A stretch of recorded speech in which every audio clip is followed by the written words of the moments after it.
Do it right the first time around and don't go cheap on your Jeep. After I successfully sought out, found, and installed a rebuilt long block for my JK, wouldn't you know, another problem arose. I was out driving one day and I suddenly started to feel the Jeep misfire. It was minor at first, and then it got violent. I started to smell gas and the check engine light came on. I made it back home and everything, and then when I got home, I started to check it out. The Jeep was blowing white smoke and raw fuel was coming out of the tailpipe.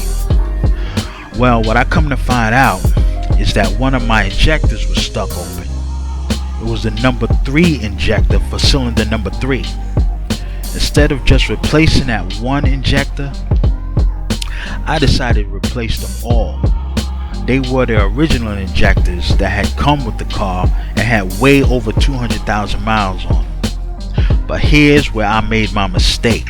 I decided to go the cheap route and buy these generic brand fuel injectors from Rock Auto. You know, the ultra power brand for like $24 a piece.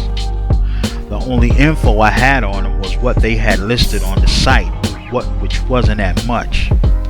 It said that they would fit my make and model and had a picture of them with the spray pattern, but that was about it.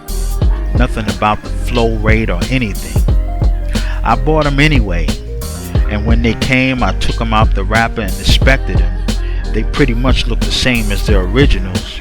The only difference was that they didn't have that little green ring around the center of them like the OEM ones had. I should have followed my instinct though and not installed them, especially when I saw the individual wrappers that they came in stamped with the Made in China label on them. But isn't everything made in China? Well, I put them in, started the Jeep up, and it ran smooth as silk. No more misfires, no smoke, no strong smell of gas. They worked, I thought, until I drove about 30 miles and the check engine light came on again. I grabbed my scanner and pulled the codes P0172 and P0175. Those are the engine running rich codes in both banks, 1 and 2. I started checking everything like the fuel pressure, the O2 sensors, coolant sensor, map sensor, everything. Then I checked the fuel trims. That's where I saw the problem. The fuel trims were looking crazy at idle. The short terms were bouncing between -7 and -18%, and the long terms were stuck on -32% and wouldn't budge. I figured that those new injectors were flowing too much fuel for the computer to correct, triggering the check engine light.